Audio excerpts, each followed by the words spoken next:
So last session we finished up the full positive case, and we walked through direct observation, so all the different informal and formal witnesses.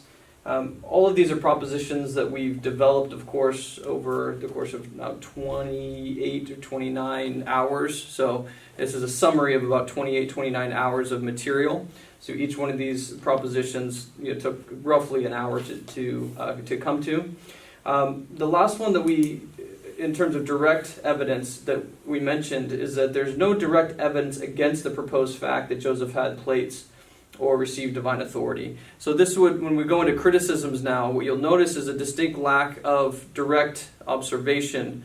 So what would that look like? Again, it would be one of his siblings or a friend in Palmyra saying, "I saw him fabricating plates of metal in the workshop." Right? That would be a direct evidence, direct testimony against the fact that he had metal plates of ancient design, and that he translated them into a functional translation.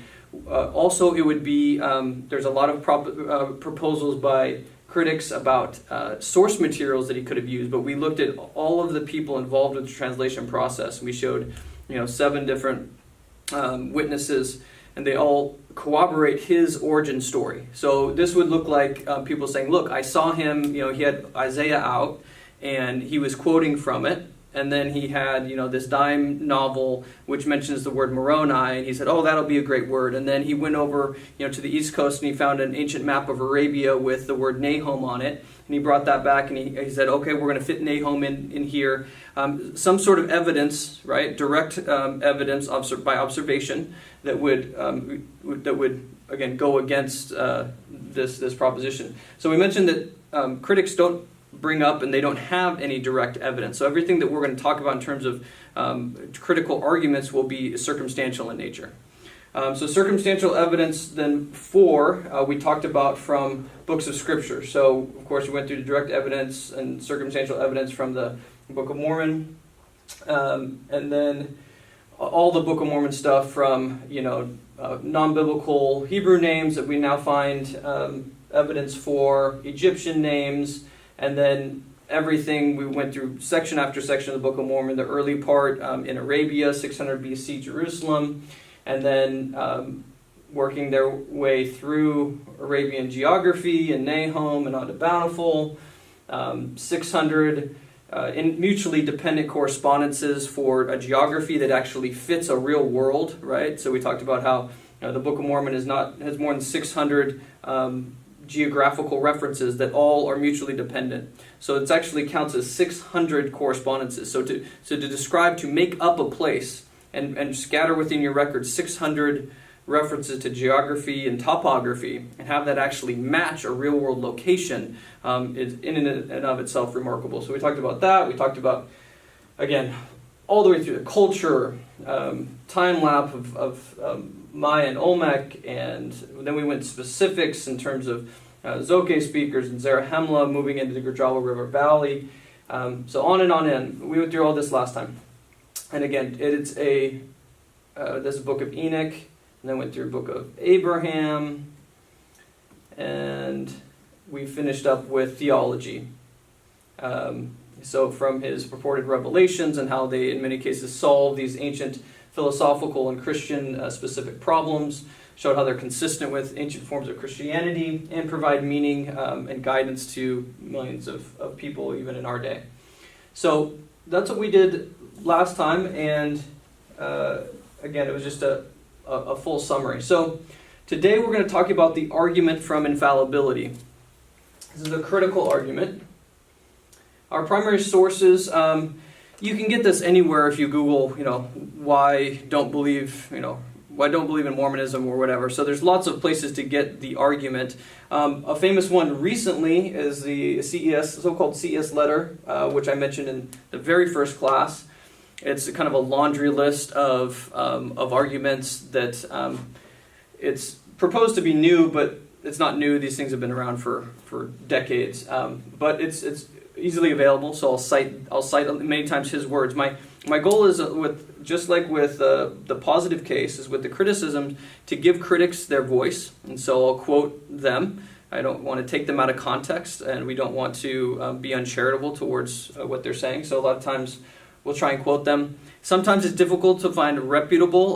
By reputable, I just mean kind of careful scholarship in this regard. I mentioned the New Mormon Challenge as being one effort by critics that I think is a well-meaning and well-done effort. But outside of that, it's somewhat difficult. And that was published in 2003, and I referenced that work in the beginning of the class, and even those authors admit that most of the work of critics has been not up to scholarly standards. So it is difficult, but again, we'll do the best we can. Davis Bitten wrote a really good and well-known article called "I Don't Have a Testimony of the History of the Church," and then we'll use Nathan Oman's Defensive Authority of the Church Doctrine later on when we talk about the second argument from fallibility. All right, so here's the first argument from fallibility. We'll call it fallibility A argument. And this is a circumstantial argument or evidence against LDS Truth Claims. So it has two premises and a conclusion. First premise, apostles and prophets do not make mistakes, either personal, right? So we call them sins mistakes in terms of morals or the like, or theological. So they don't make mistakes in terms of their ideas about God and the universe that they're providing to their followers. Proposition or premise B is that Joseph Smith and those that claim a title of apostle or prophet after him, so Brigham Young and every other president of the church and apostle, made mistakes both personal and theological. Therefore, our conclusion, of course, is Joseph Smith and those after him are not apostles or prophets. That's when you reduce, and most critics don't actually reduce it to logic, but when you reduce it to logic, this is the argument from fallibility. There's a second argument from fallibility that oftentimes get conflated with critics, and we're going to pull them apart so that we can analyze them both. This actually is not an argument against LDS Truth Claims. It's actually an argument against the authority of LDS church doctrine. This is what I mean. We'll call this fallibility B. It has, again, three premises. A, it is only rational to accept as authority, accept as authority, that accept authority that is always correct or infallible about God or theology. Right? It's only rational to accept as authority something that is always right, that is infallible. Premise B, Joseph Smith and those that claim a title apostle or prophet after him made mistakes about God and theology. So it's the same premise as we found in the other one. But you notice this is a different premise, that it's not rational to accept authority of something that is incorrect at times, that is fallible. Therefore, see, it's not rational to accept the authority of Joseph Smith and those after him. Now you notice again, this argument, although conflated sometimes with the first, actually says nothing about LDS Truth Claims. Right? This doesn't... The argument is about the rationality accepting their authority, but doesn't have anything to say about the authority that itself. Do they have it? Right? And again, sometimes these get conflated with critics, and we want to pull them apart. Again, not to put words in their mouth, I want to quote from Jeremy here. So, premise A. I said it in a more logical format. This is how he said it. Over the course of LDS church history, men who have been sustained as prophets, seers, and revelators have taught things which raise serious issues and doubts as to their credibility as actual prophets, seers, and revelators. Most notable are teachings on polygamy, black people, blood atonement, and Adam being God, which have been renounced and even condemned by later prophets, seers, and revelators. Particularly egregious is the now condemned and discarded Adam God teaching, which Brigham Young taught was revealed to him by God. If Brigham Young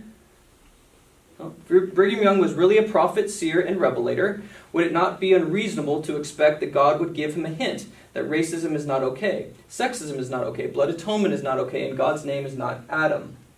That's a rhetorical question. I think he's answering in the negative, right?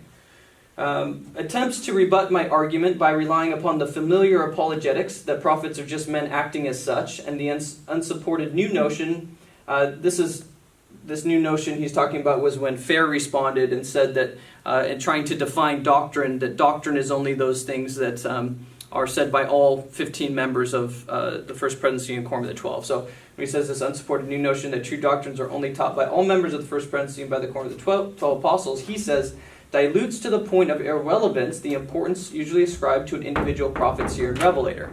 Right? So he's saying, look, if your apologists are saying that prophets are fallible and they make mistakes, then it dilutes to the point of irrelevance the importance usually ascribed to them. He says there must be minimal standards imposed upon anyone sustained as a prophet, seer, and revelator. For example, a prophet and seer revelator should not lie about or receiving a teaching from God, should not preach fundamental teachings of the church that will be renounced and rescinded by subsequent leaders, and should exercise discernment and honesty in church dealings. So, Jeremy, I think, is proposing that a new A, right? So he would say that my premise A, that prophets, seers, and apostles should never make a mistake. He's kind of revised that, and I've written that here. So in kind of this new formulation, he would say prophets and apostles and prophets do not, and here we can bracket like, do really bad stuff, right? So he's saying, look, if you're going to say that they make mistakes, well, I'll grant you they make mistakes, but they can't make, and then he's going to put, and this is his particular list, other critics would put in, I think, a different list of what they view as a line of mistakes that you can't make to still be an apostle or prophet. Does that make sense? So in his view, apostles and prophets do not lie about receiving a church teaching from God, preach fundamental teachings that will be renounced and rescinded, or show a lack of discernment or honesty. Right? Then our new B would be Joseph Smith or those that claim after him either lied about receiving a teaching from God, preached fundamental teachings that were later renounced, or showed a lack of discernment or honesty in church dealings. Therefore, not apostles and prophets. So, if what I'm saying is that this proposition, this premise, critics might say, look, I'm not saying that they don't make mistakes. All right, I'm not. Again, I don't want to put words in their mouth. I'm not saying they don't make mistakes, but they can't make, again, bracket some kinds of mistakes. And that's his list. Other critics would have a different line. Okay, so that's the argument. Brett? Yeah. Is this guy, is he a former member of the church? Yeah. Okay. Let's start with premise B. That's the easiest because we can all agree on it. Joseph Smith and those that claim a title of apostle or prophet after him made mistakes, both personal and theological. This premise is absolutely correct. We could quibble about lying about receiving a teaching from God. He takes this particular notion from some of Brigham's sermons where he says, where he interprets Brigham as saying that the Adam-God theory was given to him by God. That's disputed. I'm going to take his word for it and say, like, Brigham said that, because we'll take the strongest argument of his that we can get. But I wouldn't argue that they're clearly correct. Fundamental teaching later renounced. You could argue, was polygamy a fundamental teaching? You could quibble about that, but it was clearly renounced. But the premise that they made mistakes, both personal and theological, is correct. This is the evidence that critics, Jeremy included, will provide for this evidence for this premise. So the priesthood ban. Again, this is just quoting Jeremy. As you know, for close to 130 years, blacks were not only banned from holding the priesthood, but black individuals and families were blocked from the saving ordinance of the temple. Every single prophet from Brigham Young all the way to Harold B. Lee kept this ban in place. Adam-God. President Brigham Young taught what is now known as the Adam-God theory. He taught that Adam is our father and our God, and the only God with whom we have to do. Young not only taught this doctrine over the pulpit at the 1852 and 1854 General Conferences, but he also introduced this doctrine as the lecture at the veil and the endowment ceremony of the temple. Blood atonement, taught by Brigham Young. Along with Adam-God, Young taught a doctrine known as blood atonement, where a person's blood had to be shed to atone for their sins if it was beyond the atonement of Jesus Christ. Polygamy, of course, being rescinded. And in terms of the judgment, you notice making judgment, that was one of his things. They should always exercise good judgment and honesty. They would bring up something like the Hoffman scandal. So in the early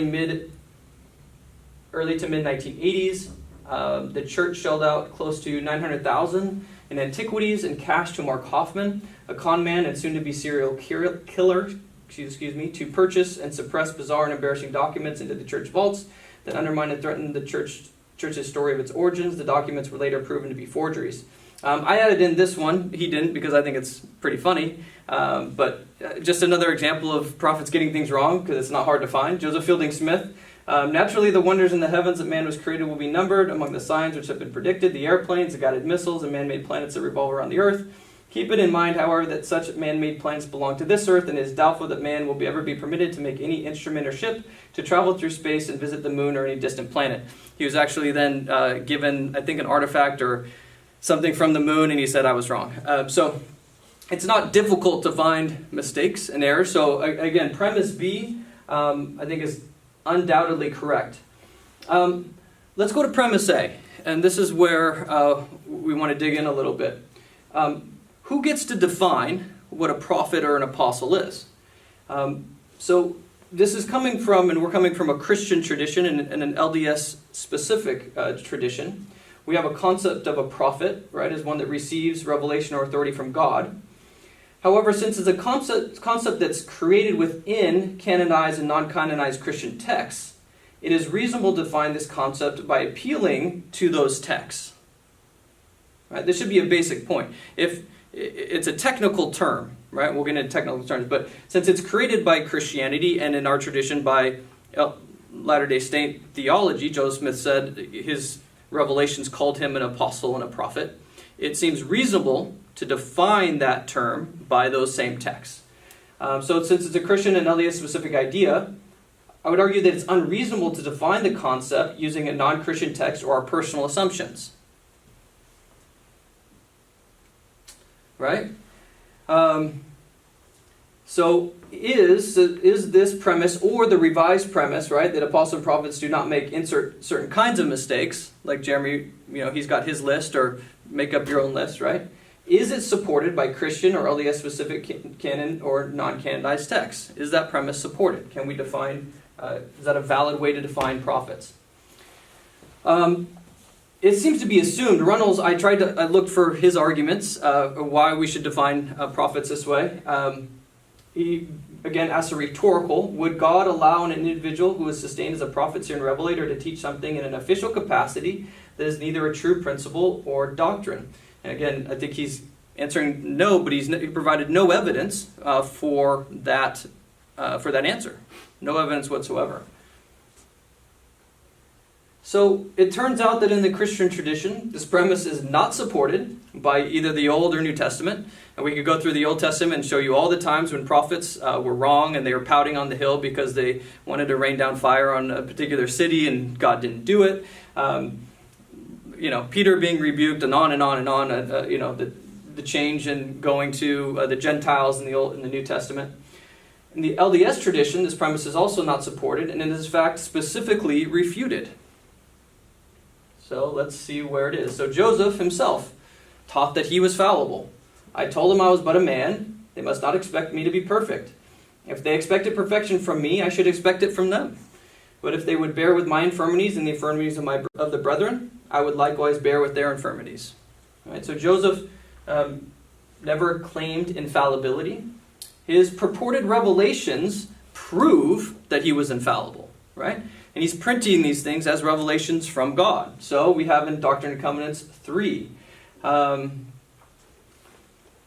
a man may have many revelations, right? It's talking to Joseph here. You might have revelations, have power to do many mighty works. If he boasts in his own strength, sets at naught the counsels of God, follows the dictates of his own will and carnal desires, he must fall and incur the vengeance of a just God upon him. You have been entrusted with these things. But how strict were you with your commandments? And remember also the promises which were made to you if you did not transgress them. And then it gets kind of harsh. And behold, how oft you have transgressed the commandments and the laws of God, and have gone on in the persuasions of men. For behold, you should not have feared man more than God, although men said it not the counsel of God and despised his words. You should have been faithful, and he would have extended his arm and supported you against his fiery darts. Behold, thou art Joseph, thou wast chosen to do the work, but because of transgression, if thou art not aware, thou wilt fall. Right? So he's publishing evidence that he's sinning, he's transgressed. Right? D&C 1037. But as you cannot always judge the righteous Or as you cannot always tell the wicked from the righteous, therefore I say unto you, hold your peace until I shall see fit to make all things known. Here he is admitting that he is not an automaton. He does not have a direct connection to God in all things. God's telling him lots of times, you don't have a clue. You can't judge between righteous and wicked. And I'm not apparently going to tell you all things at this moment, whenever you want them. So hold your peace. Again, in D&C 1, behold this mine authority of my servants. These commandments are of me, given to my servants in their weakness, after the manner of their language, that they might come to understanding. And if they err, it might be known. If they seek wisdom, they might be instructed. If they sin, they may be chastened. If they would humble, they might be strong and blessed from on high. Right? So are they going to sin? Are they going to err? Yes. Right? That's why he's giving them commandments in their weakness. Even in 21, we to receive the counsel, the words and commandments of the current president church in all patience and faith. Right? Not because they come direct from God, right? There's going to be error. But that's the way it is. So Joseph taught that he was fallible. His revelations teach that he's fallible. His earliest followers understood that he was fallible. This is Lorenzo Snow. I can fellowship the president of the church. If he does not know everything I know, I saw the imperfections in Joseph Smith. Thank God that he would put upon a man who had those imperfections the power and authority placed upon him. For I knew that I myself had weakness and thought there was a chance for me. Right? So his earliest followers understood that he was fallible. Joseph's successors teach that they are fallible. Right? Brigham Young, can a prophet or apostle be mistaken? Do not ask me any such question, for I will acknowledge that all the time. Right? They will. I do not acknowledge that I designedly lead this people astray one hair's breadth for the truth. Right? And I do not knowingly do a wrong, though I may commit many wrongs, and so may you. But I overlook your weaknesses. And I know by the experience that the saints lift their hearts to God that I may be led right. So Joseph teaches he's infallible. The Revelations teach he's infallible. They understood him to be infallible, and his successors teach that they are infallible. Quoting, this is a message from the first presidency. The position is not assumed that the men of the new dispensation, its prophets, apostles, presidencies, and other leaders, are without fault or infallible.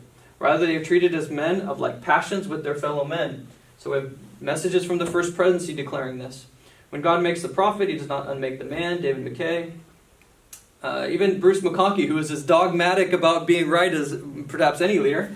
Prophets are yet mortal men with imperfections, common to mankind in general. They have their opinions and prejudices and are left to work out their problems without inspiration in many instances. Dallin Oaks, even further, I'm trying to trace it all the way through. There's been no change in the canonized or non-canonized definition here. Revelations from God are not constant. We believe in continuing revelation, not continuous revelation. We are often left to work out problems without the dictation or specific direction of the Spirit. That is part of the experience we must have in mortality. So what's our conclusions on premise A? There is no claim to infallibility anywhere in the accepted scriptures of Christianity or in LDS-specific canon. In fact, LDS-specific scriptures teach that prophets and apostles transgress, fear man more than God at times, follow the dictates of their own will at times, they cannot always judge righteous from the wicked at times, err at times, sin at times. Non-canonized teaching from the LDS tradition agree with that and assert that prophets and apostles are imperfect, make mistakes, have their own opinions and prejudices, which are not immediately corrected by God, and are not privy to constant revelations. Technical term, right? We talked about a word that has specific meaning within a specific field of expertise. Accounting. Give me an accounting term that has a technical term. Profit, loss. I don't know, something easy. Yeah. How do you definition of profit in that sense, in an accounting sense? Revenues in excess of expenses. Okay, so if I come to you and I say, you don't have profit, and I define that by revenues less than, you have profit, I say, because your revenues are less than your expenses. You would tell me, I don't have profit, right? We're doing the same thing. Right? You have a technical term, profit, which in your expertise has a definition. If I come in and I tell you a different definition, therefore you don't have it, right? It's illogical. It doesn't make any sense. That's exactly what this argument is doing. In this case, the terms of prophets and apostles are technical terms within the LDS religion, right? We have, Joseph gave us a both by his words and by his revelations, a meaning. A person with authority to perform ordinances and reveal moral or theological ideas, right? They have that authority. But that person will also transgress, fear man more than God at times, follow the dictates of their own will at times, cannot always judge, right? These are technical terms, so that's how they have to be used. So, what do we do with the circumstantial argument against LDS truth claims? Premise B, we've said, is undoubtedly correct, right? It's proven by the fact that we have prior teachings that are refuted, policies that are changed, right? Lots of weirdness going on. We can find lots of claims that are false. So they make mistakes. What's the very idea, though, of prophets and apostles in Christianity comes from canonized texts, and premise A is unsupported and, in fact, refuted by canonized and non-canonized texts. Therefore, if one accepts premise A, he or she does so based solely on their personal decision without appeal to the Christian tradition. It is not reasonable to define the Christian idea of prophets and apostles in a way that contradicts Christian and LDS-specific conceptions. Right? That's what we talked about. It's not reasonable to take a technical term, and give it a new definition just because you feel like it. Therefore, premise A is false, and the argument fails. Right? If you choose to accept premise A, or one like it, right? Prophets and apostles do not make mistakes, either personal or theological, or prophets and apostles do not insert certain kinds of mistakes. If you choose to accept that premise, you do so just because you want to do so. There's nothing within the Christian or canonized, non-canonized text of LDS-specific scripture that justifies this premise, right? So, so anytime this argument is brought up literally all the time, and it's one of the first things brought up. I agree wholeheartedly that they make mistakes. I just disagree wholeheartedly with that premise that they're not, that the definition of a prophet or apostle is one that does not or can't make certain kinds. So, argument from infallibility B is actually a little bit more interesting. Now, it doesn't have to deal with LDS truth claims, right? But it has to deal with, once you've accepted those claims, what authority does LDS doctrine have on you? So again, let's state it again. It's only rational to adhere to authority that is always correct or is infallible. Joseph Smith and those that claim a title of apostle or prophet after him have made mistakes about God or theology. Therefore, it's not rational to adhere to that authority of Joseph or those after him. Let's make some preliminary points about this argument. First, this argument does not concern LDS truth claims. It is arguing about the utility, right? The purpose, the why, the what do we do after accepting the authority of LDS truth claims, right? In other words, assume Joseph Smith possessed metal plates, the Book of Mormon is a functional translation of those plates, and Joseph and all received authority as claimed. The argument is, and I'm going to quote Runnels here, what is the point of sustaining a prophet, seer, and revelator if we can't trust the principles they teach unless the other 14 prophets, seers, and revelators corroborate those teachings, or corroboration which has been, historically speaking, rarely occurs? He's saying this because Farad said, doctrine is only what everyone teaches. Another way for him to say it, and he says it a different way, is, why would I want my kids singing Follow the Prophet with such a ridiculous 183-year track record? What credibility do the brethren have? Why would I want them following the prophet when a prophet is just a man of his time teaching his theories that will likely be disavowed by future prophets, seers, and revelators? If his moral blueprint is not much better than their Sunday school teachers. If historically speaking the doctrine he teaches today will likely be tomorrow's false doctrine. Now, I could quibble with the fact that the 5 things that people bring up, 2 things taught by Brigham Young, Adam God, and atonement, blood atonement. We could quibble about whether this is a ridiculous 183-year track record, right? We could argue that the fundamental doctrines, Jesus, the atonement, these things are unchanged, right? We could quibble with some of these. Likely be tomorrow's false doctrine. We could quibble with how much doctrine has actually been changed, right? But that's the argument, right? If you can't trust it, absolutely, right? If it's not infallible, right? Why follow the prophet? But notice again, that says nothing about whether or not Joseph Smith had plates and is a prophet or apostle. We dealt with that first, right? That's the first. So does that make sense? Where argument B, it only has effect maybe if you're an investigator saying, if I accept this, what's the practical result of that? Or if you've already accepted it. It has nothing to do with whether it was actually true in the first place, right? Okay, so if LDS truth claims are false, right, there is obviously no rational reason to follow the prophet. However, the fallibility of prophet says nothing about whether LDS truth claims are in fact false. Make sense? All right. So, in this section, I'm going to rely heavily on Nate Oman's, I think, really interesting article from 2007. This idea of authority has been, we're a young tradition, relatively speaking, in terms of religious traditions, and so it's not as we're not as highly developed in terms of our theology. Nate did a great job, so I'm gonna use his article here to talk about this, because I think it's a really interesting question for people that have actually accepted LDS truth claims. Again, it says nothing about whether they're true or false, but it's really interesting to discuss for people that have accepted or are, again, investigating whether they want to accept, right? What's the practical import? So, the nature of authority. Ultimately, authority is a form of reason giving. What do we mean by that?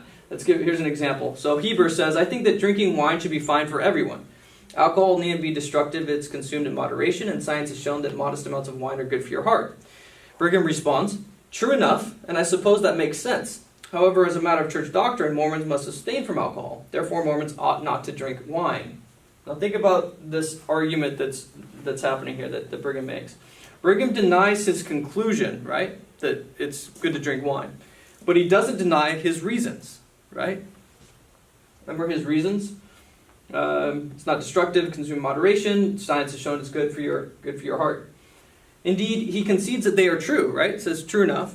Rather, he offers church doctrine as a reason for reaching the opposite conclusion.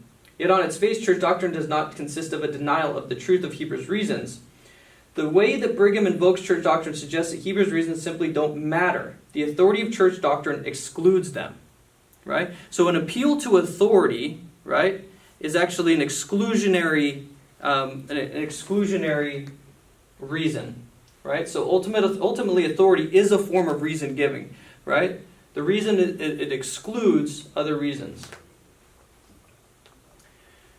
This is from a great book, The Authority of Law. And a lot of this topic comes from law because that's where we deal with the issue of authority a lot. There is a sense in which, if one accepts the legitimacy of an authority, one is committed to following it blindly.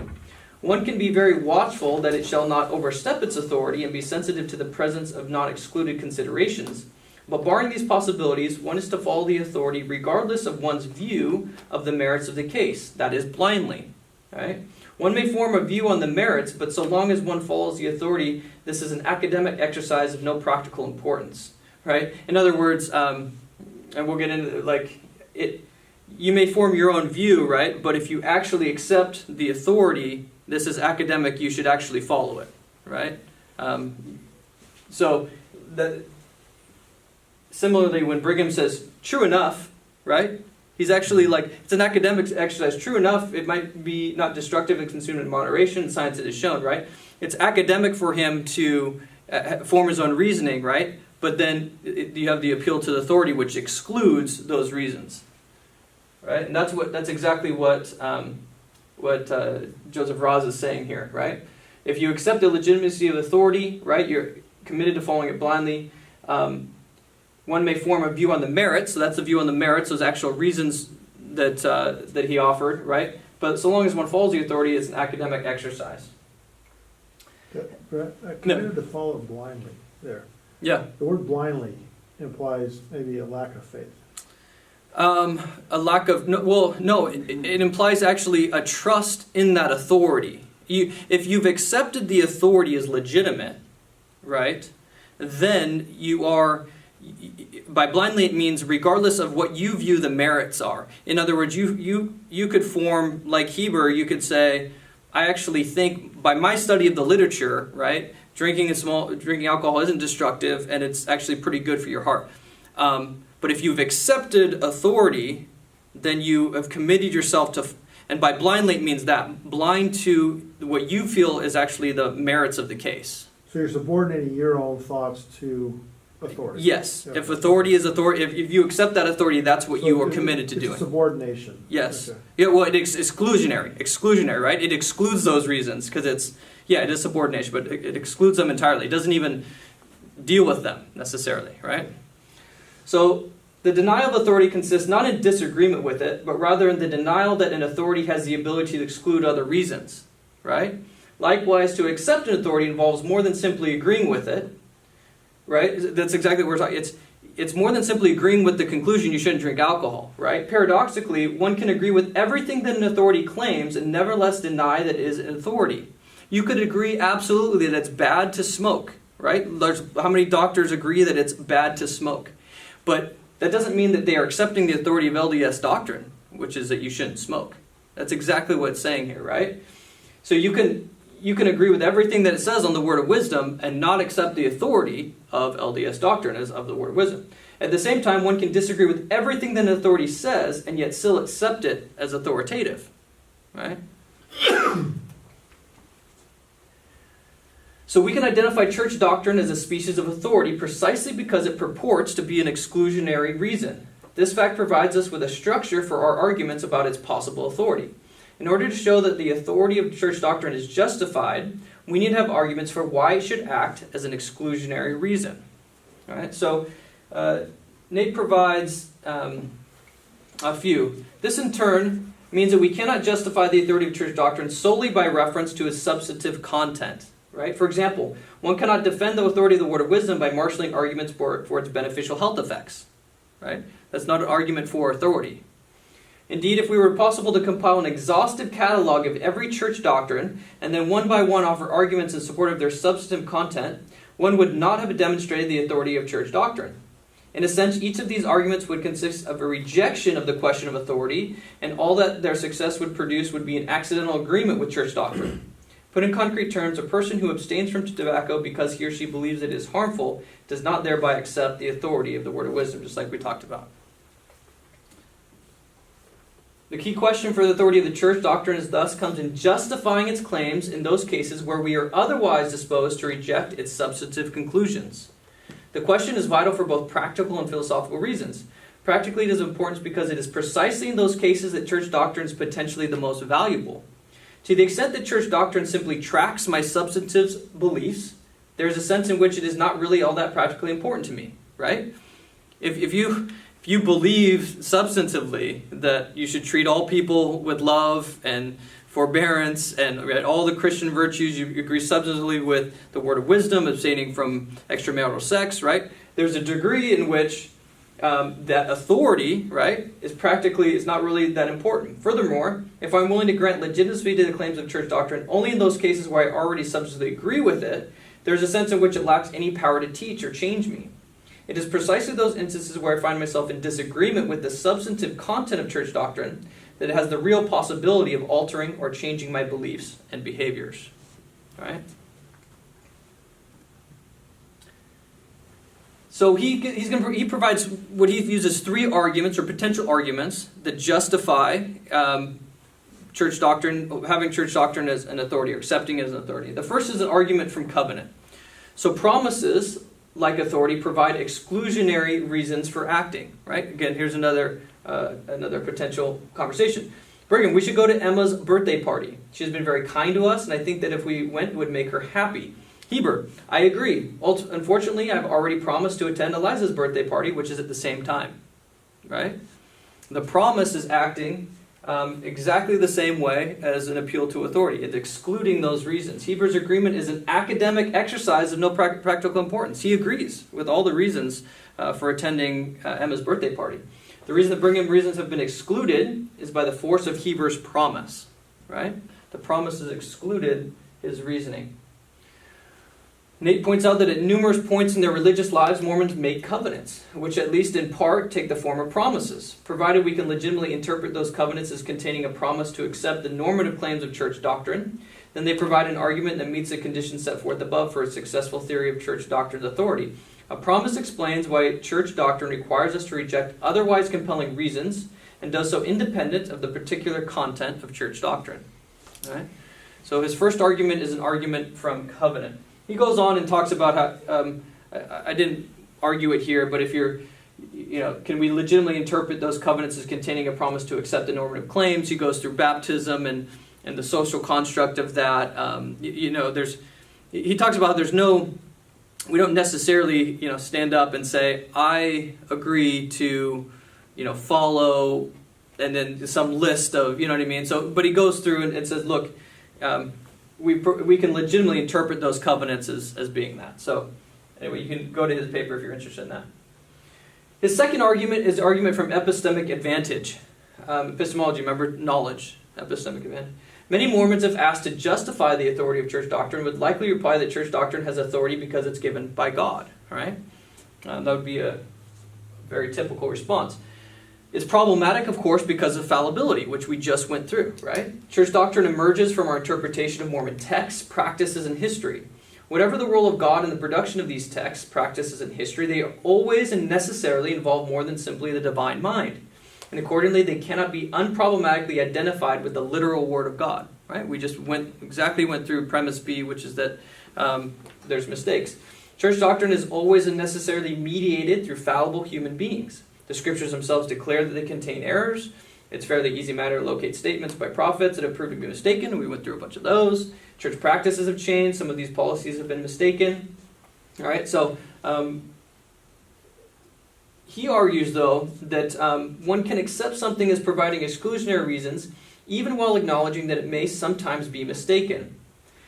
Suppose that while granting church doctrine is fallible, right? There can be mistakes. One has two other beliefs. First, one believes that despite its errors, on average, church doctrine is likely to be more reliable than one's own conclusion in the absence of church doctrine.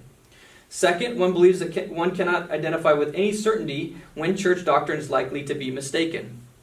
Right? So he gives the example of a gambler that knows another gambler wins 90% of the time, and he knows he wins 60% of the time. Right?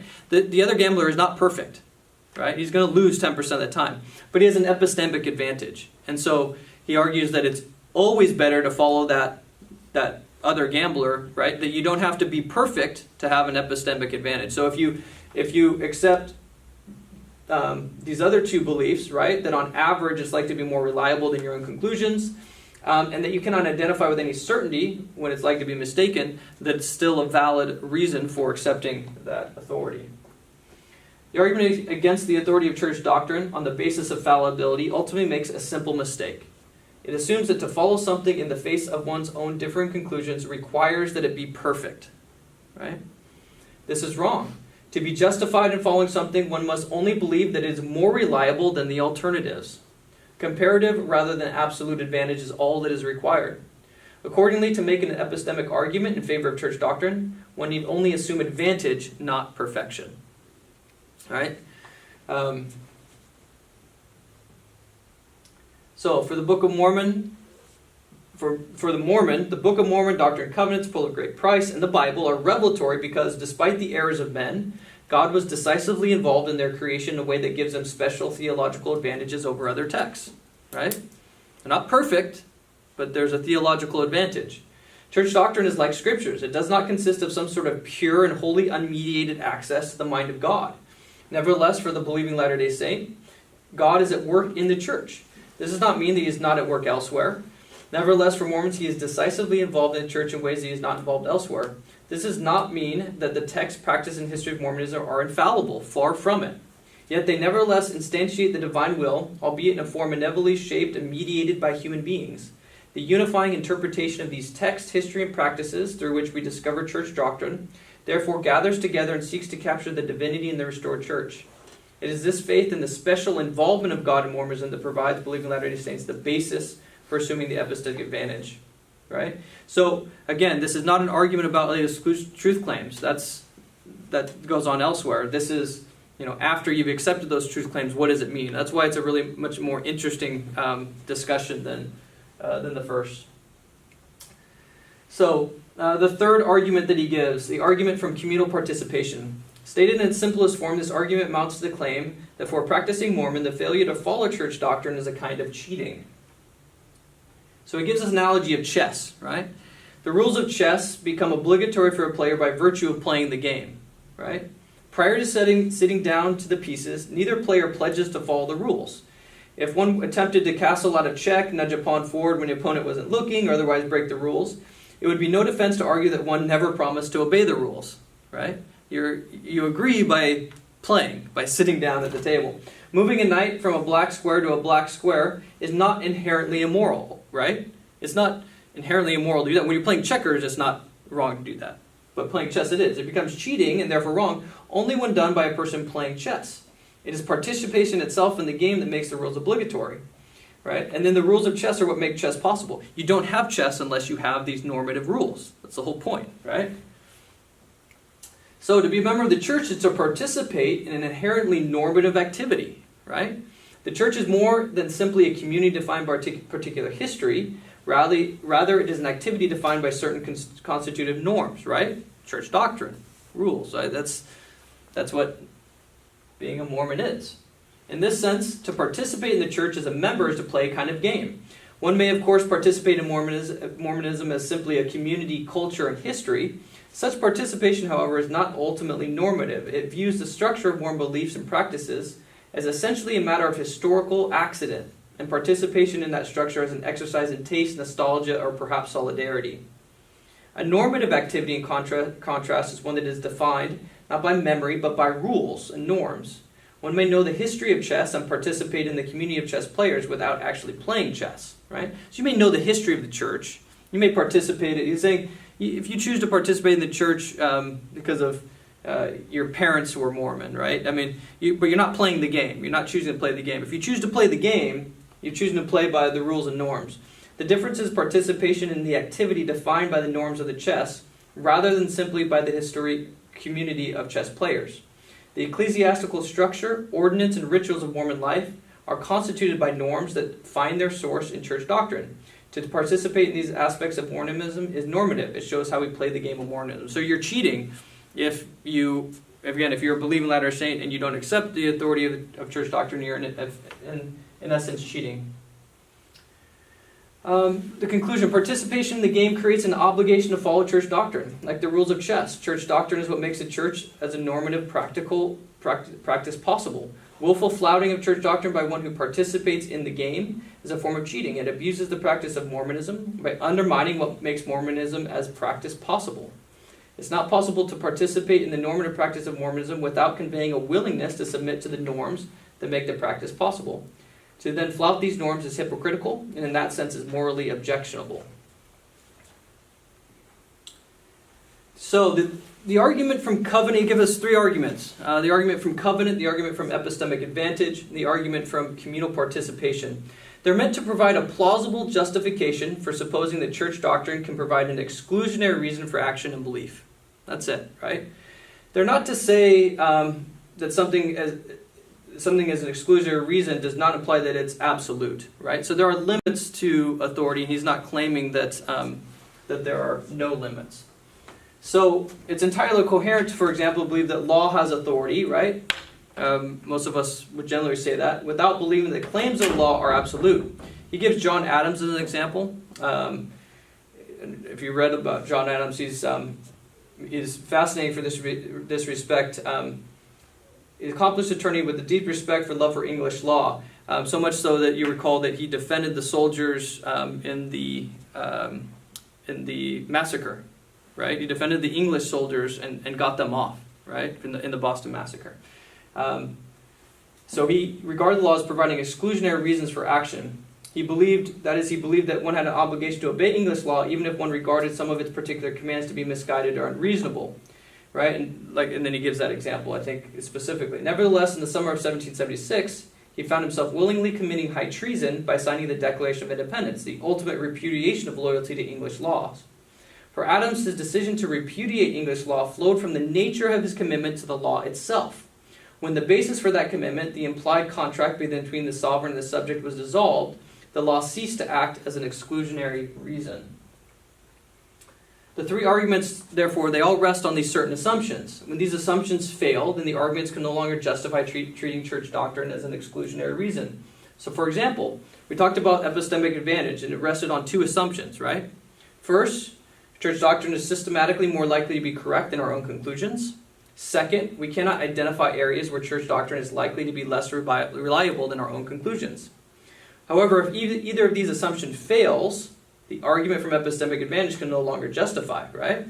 So if we are able to identify some area where we are justified in concluding that our own judgments are systematically superior to the teaching of the church doctrine, then the argument from epistemic advantage no longer holds. Such a failure of basic assumption is very analogous to John Adams' rejection of English law, right? It's based on the law itself. When that assumption, the contract between the governed, the sovereign and the government is broken, the law itself justified breaking English law. So in this case, if either of these assumptions would fail, it would defeat that. Alternatively, one might believe that there are certain kinds of authority or other exclusionary reasons that could trump church doctrine. For example, one might believe that personal loyalty to a presiding authority should trump church doctrine, so that one should be willing to follow directions from such an authority even when they contravene church doctrine. Right? So one could believe that. Likewise, one might believe that there are certain moral injunctions that have a Kantian absoluteness that allows them to exclude the lesser authority of church doctrine. Here's Kantian absoluteness, right? So one should, Kant would say, right, one should always treat the other as yourself. And so that, if you have an absolute, something that is above, that's an absolute, that would justify excluding a lesser authority of church doctrine, that would work, yeah? So is this saying that from a functional perspective, the authority is not a good enough reason to do what is being said? No, he's saying here's three arguments that he thinks, if believing Latter-day Saint looks at these three arguments, justify taking church doctrine as an authority, as an exclusionary reason for action. So he's saying that but they're not absolute. So he's saying if, right, for example, if you were, and this is why, right, when we talk about following blindly, when Latter-day Saint speakers talk about this, they always say don't follow blindly, because what did they say? They always say that you have a direct connection to God, right? That you have your own reason, right? They always couch it and say that, so they're using that term blindly, I think, in this type of manner, right? If you actually, right, really deep down between you and God, right, believe that you're able to identify where you're justified in concluding that your judgments are systematically superior to the teaching of the church, right, then the argument from epistemic advantage no longer holds. The question there is still, what do I do with that? And I think if you're a part of the community, you still have the covenant argument, you still have participatory argument, and you could say, well, maybe the way I deal with that is I pray for the church to be more enlightened, that I speak with others, but I do so kindly without abrogating the authority. So there may be other reasons not to leave the church, for example, right? But if you were able to do that, he's saying that that would be a case where that premise would fail. So it's not an absolute. He's saying even those three arguments are not even if you accept those three arguments, they're not absolute in their claims. Does that make sense? But it's saying that you should cede your authority to the leadership of the church, right, essentially. Only if you only if you agree with those arguments, Mm-hmm. right? And only if you don't have reasons, right? Only if you, for example, accept those two the argument from epistemic advantage, right? Where if you believe that church doctrine is systematically more likely to be correct, and then you are unable to find a place where your own judgments are systematically superior.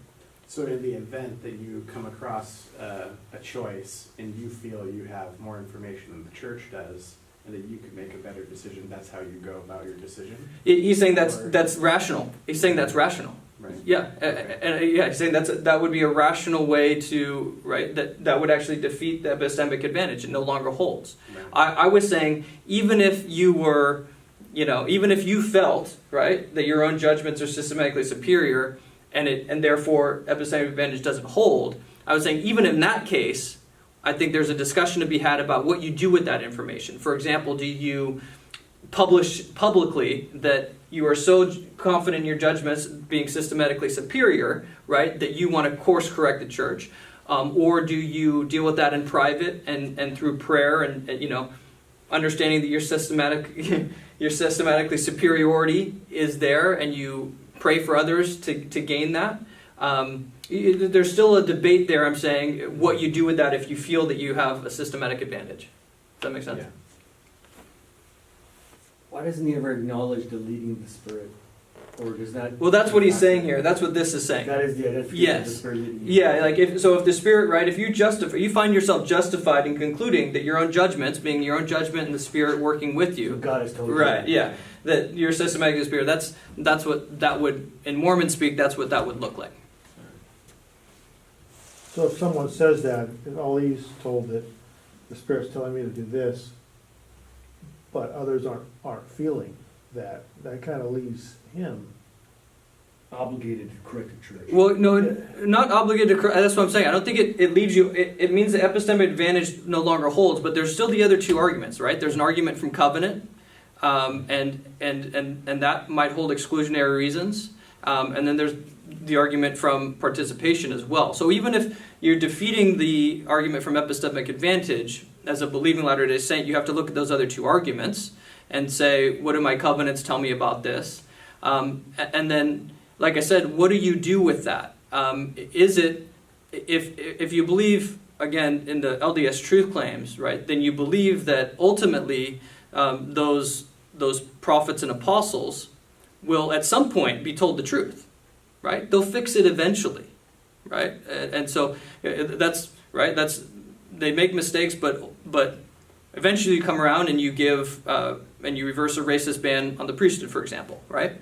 So it doesn't mean that if that's your, right, if you believe in LDS truth claims, and what do you do with, say, again, put yourself in a position where pre-priesthood ban, right, you feel that the Spirit has told you, through your own judgments, reading the Scriptures, that it's wrong, right?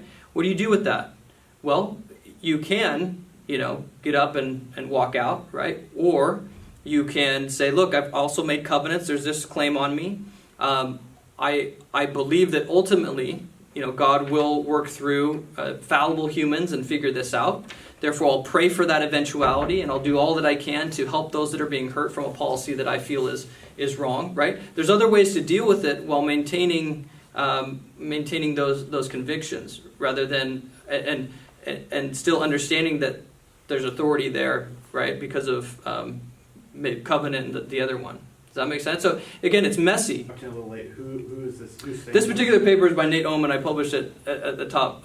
This particular topic, though, is less developed than it should be in Mormon thought, because we do a lot of follow the prophet, and we do less with, well, why should we follow the prophet even if he's fallible? Because that's really interesting. It's really meaningful, and there's again, it says it's weird because I'm introducing it in LDS Truth Claims and Criticisms class, and it has nothing to do with LDS Truth Claims. It's only after you accept those. But in the first part, we covered the reason why, the first argument, which is about LDS Truth Claims. So check that out if you want. This is the second one from Fallibility. So our conclusion. We discover church doctrine by offering the best possible interpretation of Mormon texts, practices, and history.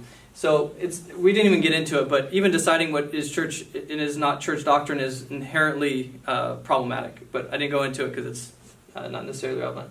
Accordingly, church doctrine is a necessarily interpretive concept, and a contestable one at that. It is neither a perfect reflection of the mind of God, nor a clear and complete set of theological or ethical propositions. Nevertheless, at least Oman has concluded that covenants, divine involvement in production of church doctrine, and participation in the church all justify treating church doctrine as an authority. Right? That's what we just went through. Furthermore, while he thinks that Mormons are in some sense under an obligation to follow church doctrine blindly, he does not believe that this means that the claims of church doctrine of Latter-day Saints are absolute or limitless. We went through why that's the case. Arguments for ignoring church doctrine in the context of continued allegiance to its basic authority, however, must take the conceptual structure of that authority seriously and accordingly will be limited by it. That's that last part, kind of getting to what you're saying, right? That arguments for ignoring it in the context of continued allegiance to its basic authority must take the conceptual structure of that authority seriously and be limited by it. It's like you're saying, it's tough, right? It's tough if the arguments for ignoring it. Final conclusions. There are two separate arguments for fallibility, only one of which concerns the truth or falsity of LDS truth claims. That's this one, right? Apostles and prophets do not make mistakes, either personal or theological. They made mistakes, therefore Joseph Smith and those after him are not apostles and prophets. We can supplement A, say A prime, and say apostles and prophets do not make certain kinds of mistakes, and put the blanks, but it's the same basic argument. We decided that while premise B is undoubtedly correct, right, the fact that Joseph Smith and those that claim the title after him made mistakes, both personal and theological, that's undoubtedly correct. Premise A is false, because prophets and apostles are technical terms within LDS theology, and premise A is contradicted by LDS theology. And we showed that clearly through texts and quotes and all the way through the line, right? The second argument does not relate to the truth or falsity of LDS truth claims. That's this one. It's only rational to adhere to an authority that is always correct or infallible. And so that's the one that we just went through. And then we said that there are, however, at least three reasons: covenants, divine involvement in the production of church doctrine, and participation in the church, that I would argue that might justify treating church doctrine as an authority. While these reasons provide an obligation to, in some sense, follow the church doctrine blindly, it does not mean that they are absolute or limitless. That was our last conclusion. Let's end there. So like I said, I wanted to go through both because oftentimes the critics will conflate the two arguments. And we want to be very clear if we're discussing with someone what those two arguments mean. So if it's a, why should I follow somebody that's not always going to be correct? That's a second argument, right? If it's they can't be a prophet or apostle because they get things wrong, well, that's the first argument. And then we need to discuss, well, why on earth would you believe that a prophet or apostle can't be wrong when everything says that they can and will be and all that? So we want to pull those two because sometimes they get conflated. Any other questions? Good stuff. All right, one there. But those who accept the truth claims, Yeah. then stumble on the fallibility issue, Yeah. they end up in a world of nothingness. Right. They accept. Say again? They accept the truth claims. They accept Joseph had plates, metal plates. The Book of Mormon is a functional translation of those plates, and he received authority with Oliver. If they accept that, Accept those three. But they say all these. I can't follow these infallible. Because they're fallible. Okay. Okay.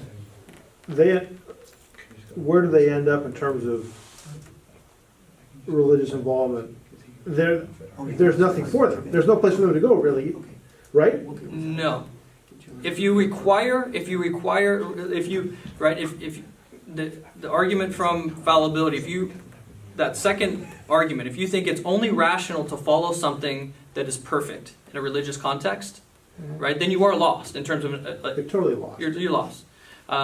You could go to Catholicism. In 1870, the Pope was finally considered infallible in terms of moral and religious teachings. So if you want to claim to infallibility, you could go there. That's really the only Christian strain of thought that has any sort of notion of infallibility. Of course, the Protestants don't, because they don't, have really any chain of authority, sense of that kind of authority. So you could go there, but yes, it's hard. If you want perfection, you want infallibility, there's no place to go, and certainly not within Mormonism. But if you accept Book of Mormon, go place, but these guys are all fallible. Yeah. There's nothing. There's no place you can go. Yeah, it's There's no church you could go to that would satisfy you. No. I mean, if you believe those three things happened, but then you deny what Joseph said about being a prophet, because that's what you're doing, right? You're saying, I agree those three things, but I deny everything he says after that about what a prophet is. He has to be perfect, even though he said, I'm not going to be perfect. Yeah. His revelations are not going to be perfect. If you want to do that, you're in this, you're in a real bind. Yeah. You just wait for God at some point to talk to you because he's the only one you're going to get that's infallible. So you hang out, you don't participate, and you wait to speak with the one infallible being we know of, or to Yeah. Jesus and him. Or you start your own church then. But he is saying there's a place for people who don't believe that Yeah, they're you have to absolutely start your own. correct.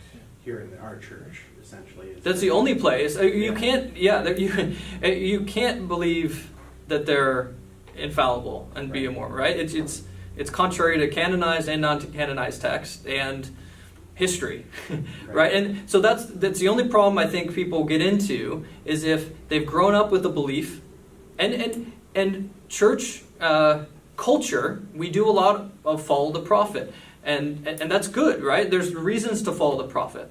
But if you take that follow the prophet to mean follow the prophet because it's infallible, right? And there's statements out there about, Insinuated lies. when a prophet says it, the date is over, right? So, but if that's your narrow view, and if you haven't read the scripture, if you haven't delved into it, and then you're confronted with their mistakes, right? Then that's when you're in a bind. That's where people like Jeremy Reynolds are, right? Jeremy Reynolds, again, seems like a great guy, but he grew up with an idea because he'd been told he's saying follow the prophet, that prophets are by definition infallible. And then he was hit with, here's all the mistakes, right? And so that shattered his worldview. And that shouldn't, and why when I read those things does it not matter? Because I view prophets entirely different. Who's right? Well, if we go to the canonized text, the non-canonized text, I don't think there's any question that I'm right about the definition of a prophet. So that's where we get in trouble, and that's where believers would get in trouble. And there's things we do to perpetuate that, and hopefully we're getting better at that, and we can talk, realistically about the role of prophets and apostles.